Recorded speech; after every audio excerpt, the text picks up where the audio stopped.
Good evening, dear student. Today I will discuss NEET full test 21. Dear student, आज मैंने आपकी OMR set का analysis किया और देखा कि जो क्वेश्चन आपसे बन जाते हैं सिली मिस्टेक, वो भी क्वेश्चन आप मिस्टेक कर जाते हो. इसके पीछे रीज़न ये है कि क्वेश्चन को केयरफुली रीड नहीं करते हो.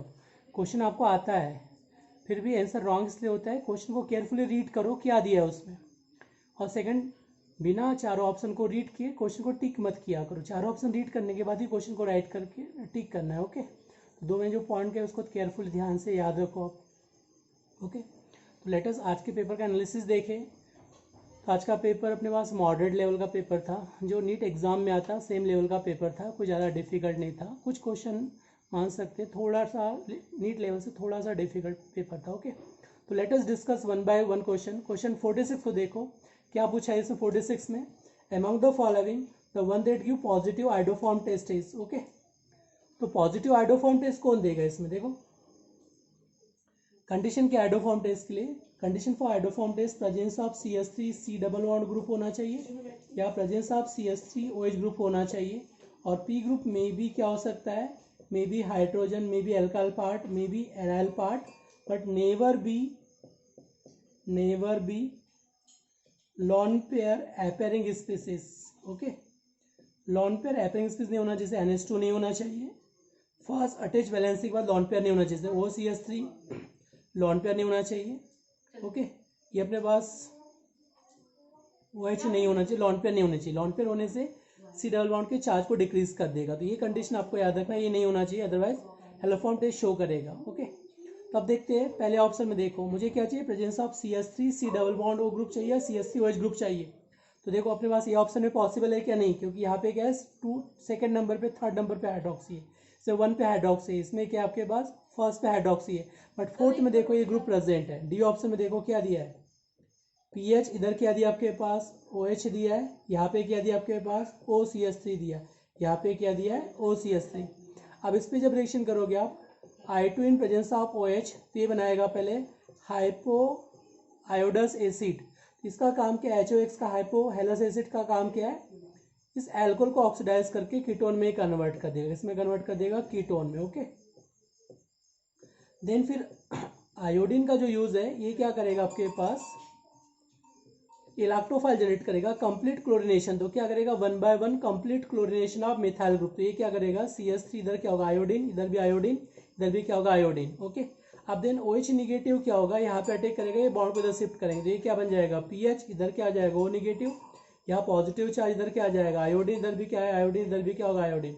ओके, अब जैसे ही यहाँ पे OH निगेटिव अटैक करेगा तो ये क्या बन जाएगा OH. अभी डी पार्ट हो गई, क्या बन जाएगा PH C double bond ONA, और ये जो पोर्शन है वो क्या बन जाएगा CH3 आइडोफॉर्म का फॉर्मेशन करेगा. ओके, तो आपके पास फाइनल प्रोडक्ट क्या बन जाएगा, आइडोफॉर्म.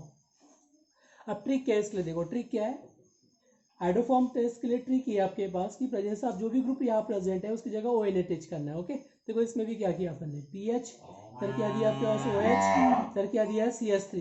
पहले क्या करो, एल्कोहल को ऑक्सीडाइज करके कीटोन बना लो. एल्कोहल को ऑक्सीडाइज करके कीटोन का फॉर्मेशन करना. तो ये क्या बन जाएगा C डबल बॉन्ड, इधर क्या बन जाएगा CH3. अब OH की जगह क्या अटैच करना है, CH3 की जगह क्या अटैच करना है आपको ONA. तो ये क्या बन जाएगा PH C double bond ONA. Okay, और ये रिमेनिंग पोर्शन क्या बन जाएगा आइडोफॉर्म. तो क्या बन जाएगा CH3. ये क्या बन जाएगा, इसकी जगह ONA अटैच करना है, इसको आइडोफॉर्म बना दो. तो बस कुछ नहीं करना है, एल्कोहल है तो कीटोन में ऑक्सीडाइज कर दो और CH3 की जगह ONA अटैच कर दो. क्या कर दिया, ONA अटैच कर दिया, रिमेनिंग पोर्शन सेम रहेगा और इसको हेलोफॉर्म बना दो, आइडोफॉर्म क्लोरोफॉर्म. तो आंसर क्या आ जाएगा, D option will be correct. Okay, अब नेक्स्ट क्वेश्चन देखो, सभी क्वेश्चन डिस्कस नहीं करेंगे, जो कंसेप्चुअल लेवल के क्वेश्चन है वही डिस्कस करेंगे. ओके, क्वेश्चन नंबर 63 को देखो. 63 में क्या दिया है, क्वेश्चन नंबर 63 में क्या दिया है उसको देखो. क्वेश्चन 63 में आपके पास जो गिवन है क्या दिया है, 41 gram of iron, 70 gram of carbon monoxide to form this product. Okay, तो क्वेश्चन नंबर 63 में आपके पास जो गिवन है, iron react with CO molecules to formation of FeCO4 5, ये अपने पास गिवन है. अब T0 टाइम पे इसका अमाउंट गिवन है, अमाउंट कितना है 41 ग्राम, मोलर मास कितना है 56. ओके, इसका अमाउंट कितना है 70, इसका एटॉमिक मास कितना है 28, तो इसके मोल कितने आ जाएंगे 732, इसके मोल कितने आ जाएंगे 2.5, इसके क्या आ जाएगा 0। ये हो गया T0 टाइम पे initial mole. After some time calculate करो 0.732 माइनस एक्स, ये क्या बन जाएगा 2.5 माइनस एक्स, और इधर क्या आ जाएगा एक्स। ओके, अब how to calculate value of x, how to calculate dissociate mole. अब इसके लिए क्या यूज करेंगे, लिमिटिंग रिएजेंट। क्या यूज करेंगे, limiting reagent. How to calculate limiting reagent, sorry, the ratio of given mole divide by stoichiometric coefficient least ratio चाहिए। तो ऐसे के लिए चेक करो कितना आता है 0.732 डिवाइड बाय 1, और CO के लिए चेक करो कितना आ रहा है 2.5 डिवाइड बाय कितना हो गया 0. ये कितना आ गया 5, तो कितना हो गया 0.5, और यहाँ पे कितना हो गया 0.73, तो लिस्ट रेशियो किसका है 0.5। तो जो लिस्ट रेशियो रहेगा वही क्या बनेगा, लिमिटिंग रीजन। तो क्या बन जाएगा, लिमिटिंग रीजन इज CO, कितना आ जाएगा 0.5। अब ये कितना हो जाएगा 0.5 मल्टीप्लाई बाय 5x, ये क्या हो जाएगा 2.5 इज 0, इसका वैल्यू क्या हो गया 0।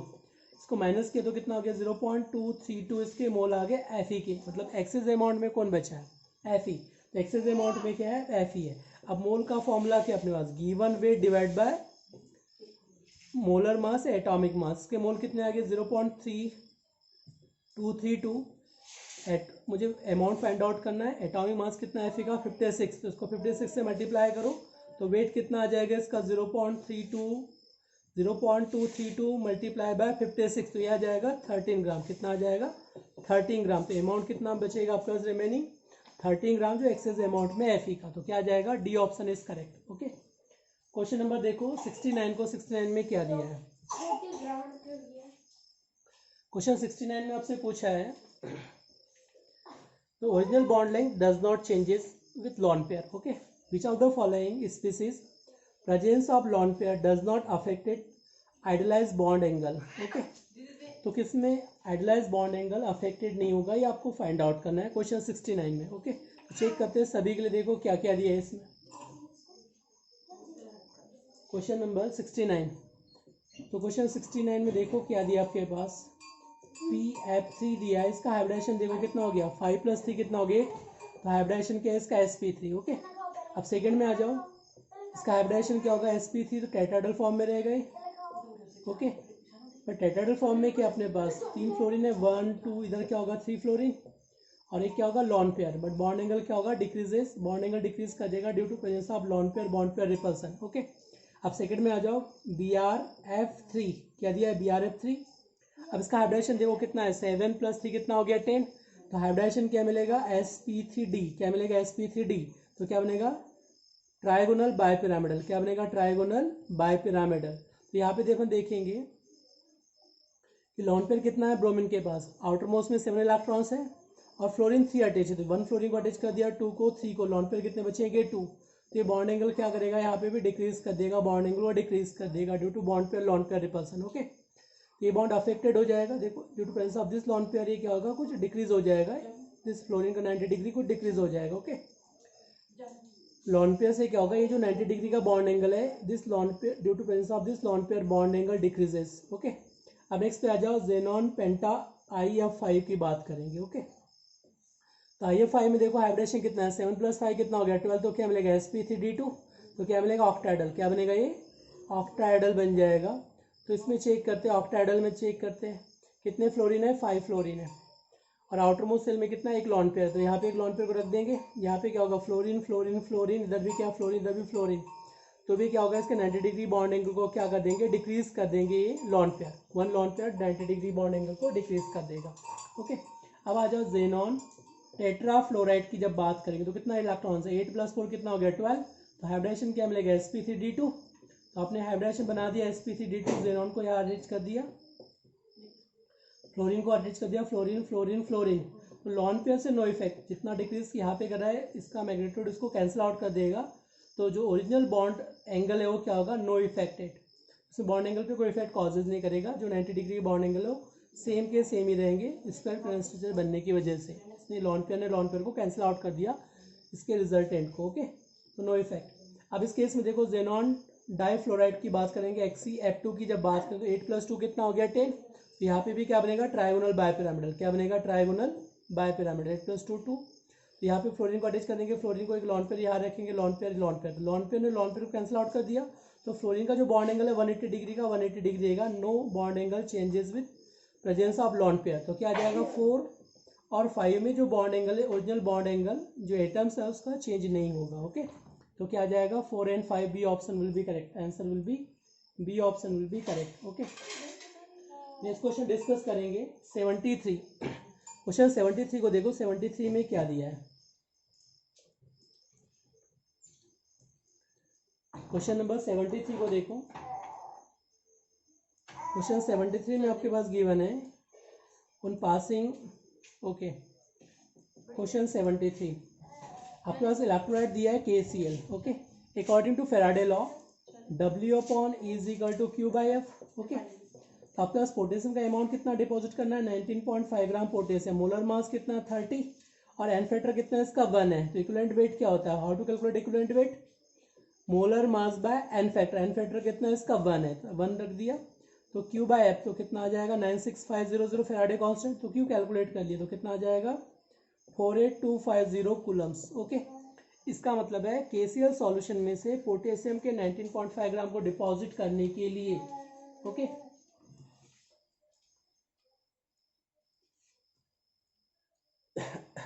कितना चार्ज रिक्वायर्ड है, 48250 कूलम चार्ज रिक्वायर्ड है। अब सेम चार्ज पास करना है मुझे मोल्टन एल्युमिनियम ट्राइक्लोराइड से। कहाँ से पास करना है मुझे, मोल्टन एल्युमिनियम ट्राइक्लोराइड। तो अगेन सेम यूज करो, तो कितना मुझे अमाउंट डिपॉजिट करना होगा, एल्युमिनियम का मास कितना है, equivalent weight of aluminium trichloride, तो मोलर मास कितना है 27, एन फैक्टर कितना है इसका +3, चार्ज 3, तो कितना होगा इक्विवेलेंट वेट 9। और चार्ज कितना पास करना है मुझे Q/F, अगेन तो चार्ज कितना है मेरे पास 48250, तो यहाँ फेराडे कांस्टेंट कितना है 96500। यहाँ से अमाउंट फाइंड आउट कर लेंगे। जब अमाउंट कैलकुलेट करेंगे तो 48250 डिवाइड बाय 96500 मल्टीप्लाई बाय 9, जब इसको सॉल्व करोगे आप ये आ जाएगा 4.5 ग्राम, कितना आ जाएगा 4.5 ग्राम। तो अगर सेम चार्ज अगर आप 48250 कूलम चार्ज पास करोगे तो कितना अमाउंट डिपॉजिट होगा एल्युमिनियम ट्राइक्लोराइड में से 4.5 ग्राम एल्युमिनियम विल बी डिपॉजिटेड। तो आंसर क्या आ जाएगा इसके लिए, ये answer will be correct. Okay, next question देखो आपके पास 75 को देखो, 75 में क्या दिया है। सिंपल क्वेश्चन है, यहाँ से आपको डेंसिटी फाइंड आउट करना है। क्या फाइंड आउट करना है, डेंसिटी। ओके, चलो देखते हैं इसमें।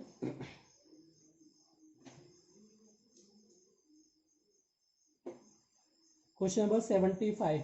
ओके, तो डेंसिटी का फॉर्मूला क्या, density is equal to P into molar mass divide by Na into क्या अपने पास A क्यूब है, L N cube.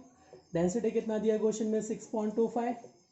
P find out करना, effective number of atom per unit find out करना है। मोलर मास कितना दिया 120, एवोगाड्रो नंबर कितना है 6.023 10⁻23 और एल कितना गिवन इसका 400 पिकोमीटर, कितना दिया 400 पिकोमीटर। तो आप कैलकुलेट कर लो पहले, 400 पिकोमीटर किसके इक्वल है 400 इंटू 10⁻12 मीटर के इक्वल है। सेंटीमीटर में कितना होगा 400 इंटू 10⁻10 सेंटीमीटर के इक्वल है। 20 कैंसिल आउट किया, 4 इंटू 10⁻8 सेंटीमीटर के इक्वल एज लेंथ ए का वैल्यू आ गया। मुझे इसका होल क्यूब चाहिए तो इसका होल क्यूब कर लो।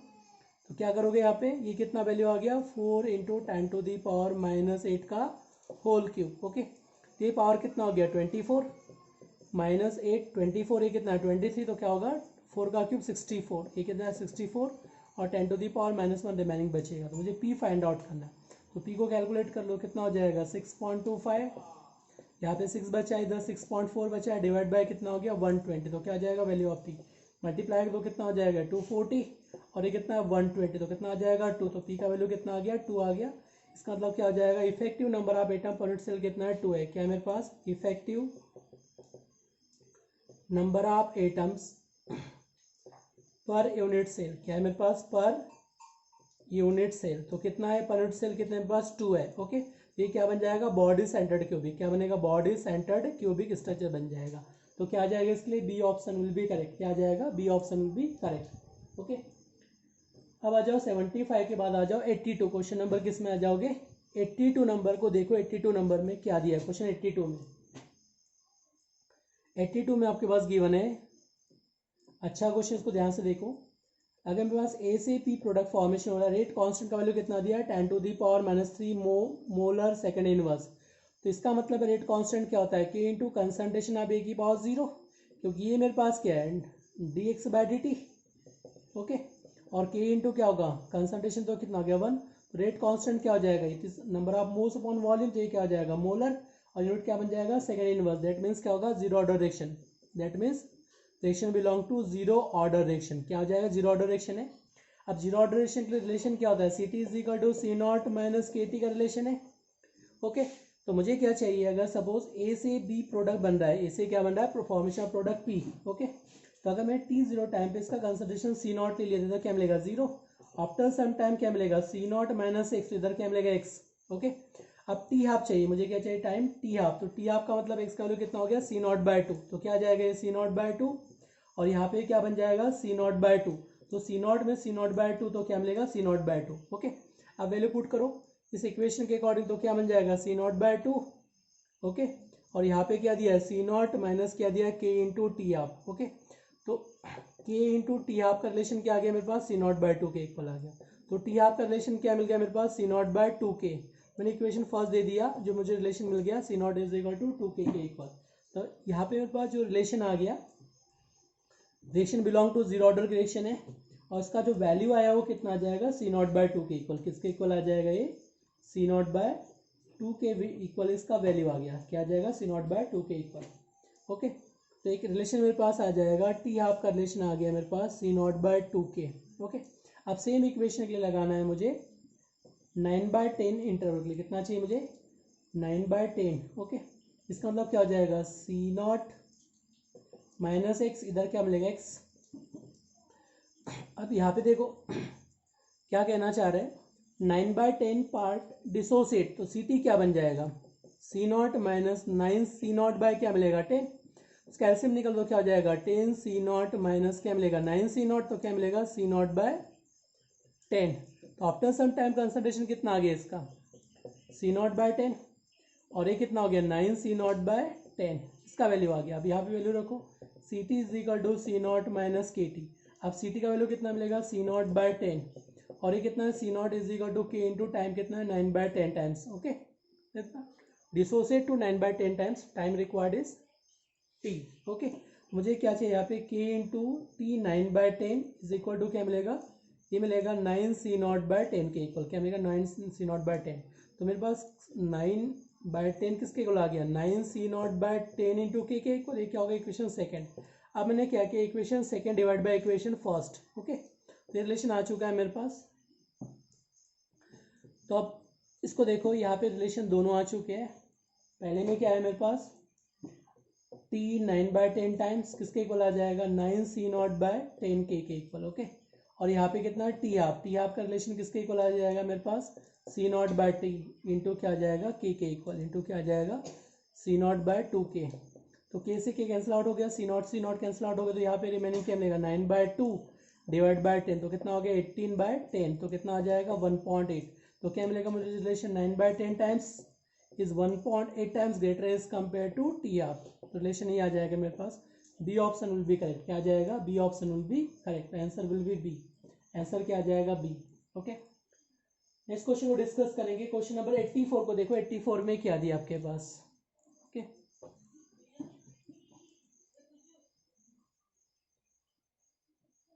देखो 84 में आपके पास दिया है इन एचसीपी स्ट्रक्चर, किसकी बात कर रहा हूँ मैं एचसीपी स्ट्रक्चर की बात करेंगे। तो एचसीपी स्ट्रक्चर में देखो मेरे पास बॉडी सेंटर एटम कितना होता है एचसीपी में, एचसीपी में बॉडी सेंटर एटम कितने मेरे पास 3 है। तो बॉडी सेंटर एटम मेरे पास कितने 3 है, और फेस पे एटम कितने रहेंगे 2। ओके, मेरे पास फेस पे एटम की बात करेंगे, फेस सेंटर इधर क्या हो जाएगा बॉडी सेंटर एटम, और ये क्या आ जाएंगे कॉर्नर एटम, क्या आ जाएंगे कॉर्नर एटम। तो फेस पे एटम कितना है मेरे पास 2 है, और कंट्रीब्यूशन कितना है इसका 2 इंटू 1/2, तो क्या मिलेगा 1 एटम। बॉडी सेंटर पे कितने 3 एटम है, 3 एटम बॉडी सेंटर पे, तो 3 एटम मिल जाएंगे, और कॉर्नर पे कितना है 12, और 12 इंटू क्या हो जाएगा 1/6, तो कितने आ जाएंगे 2 एटम। तो टोटल इनसाइड एटम कितना हो गया 6 एटम। तो बॉडी सेंटर में इनसाइड एटम कितना हो गया 6 है। तो एक्स को कहाँ रखा है एचसीपी लैटिस में, तो एक्स के वैल्यू कितना हो गया 6। एचसीपी लैटिस का मतलब है कि यहाँ पे वैल्यू जो रहेगा वो कितना हो गया 6 हो गया। ओके, एंड वाई टर्म कहाँ रखा है 1/4 ऑफ टेट्राडेल्वाइट। ओके, तो ये क्या रहेगा 1/4 ऑफ टेट्राडेल्वाइट, तो जितना एटम उसे ट्वाइस क्या बनेगा टेट्राडेल्वाइट, तो कितना हो जाएगा ये 3। तो y के टर्म कितने आ गए 3, तो x के टर्म 6 हो गए और y के टर्म कितने 3, सिंपल रेशियो क्या हो जाएगा x/y, तो आंसर विल बी x/y। जितनी इनसाइड एटम है उसे ट्वाइस क्या होगा टेट्राडेल्वाइट, तो एटम कितना है 6, तो टेट्राडेल्वाइट कितना हो जाएगा 12, इसका 1/4 पोर्शन मतलब 3 एटम्स हो गए, तो x का वैल्यू कितना हो गया 3, y का वैल्यू क्या हो जाएगा 1, तो क्या मिलेगा x/y। Correct answer will B x/y is correct answer. Okay, तो क्या आ जाएगा इसका ए आंसर इज करेक्ट, क्या आ जाएगा A answer will be correct. Next question देखो, क्वेश्चन नंबर 90 की बात करें, क्वेश्चन नंबर 90। तो क्वेश्चन 90 में क्या दिया उसको देखो।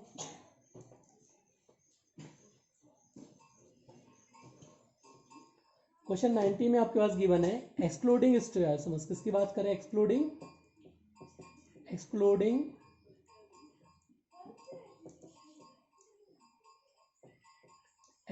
स्टेरियोइसोमर्स। ओके, सबसे पहले हम बात करेंगे एक्सक्लूडिंग स्टेरियोइसोमर्स की। जब बात करेंगे तो मुझे क्या चाहिए आइसोपेंटेन, किसकी बात कर रहा हूँ मैं आइसोपेंटेन। उन क्लोरीनेशन, किसकी बात कर रहे हैं क्लोरीनेशन, तो इसका मैकेनिज्म क्या होगा फ्री रेडिकल सब्स्टिट्यूशन रिएक्शन, क्या बनेगा free radical substitution reaction. Okay, तो कितने आइसोमर्स बन सकते हैं इसके एक्सक्लूडिंग स्टेरियोइसोमर्स। स्टेरियोइसोमर्स को कंसिडर नहीं करना तो क्या बन सकता है कि यहाँ बन सकता है, किधर बन सकता है, किधर बन सकता है, इधर, ये दोनों क्या एक दूसरे के आइडेंटिकल है। ओके, तो यहाँ पे कितने बन जाएंगे 4 बन जाएंगे, तो इसके जो बनेंगे आपके पास 4, एक क्लोरीन को यहाँ अटैच कर दो 1 क्लोरीन, जिसका नेम क्या होगा 1 chloro 3 methyl butane, 1 chloro 3 methyl butane. Okay, देखिए ये बन जाएगा। सेकंड में क्या बनेगा देखो 1 2 3 4 है, तो एक क्लोरीन को यहाँ अटैच कर दो। थर्ड में क्या बनेगा 1 2 3 4, ओके, एक क्लोरीन को यहाँ अटैच कर दो। फोर्थ में देखो क्या बन जाएगा 1 2 3 4, एक क्लोरीन को यहाँ अटैच कर दो, तो क्या बन जाएगा 4 आइसोमर्स के बनेंगे। अब साइक्लोपेंटेन को देखो, आप कहीं पे भी रिएक्शन करो तो क्या बन जाएगा एक ही बनेगा, तो ए का वैल्यू कितना हो जाएगा 4 और बी का वैल्यू कितना हो गया 1, तो ए प्लस बी का वैल्यू कितना हो गया 4 + 1 कितना बन जाएगा 5, तो करेक्ट आंसर विल बी 5, तो आंसर ए इज करेक्ट, ये क्या हो जाएगा correct answer. Okay, okay, thanks to all of you.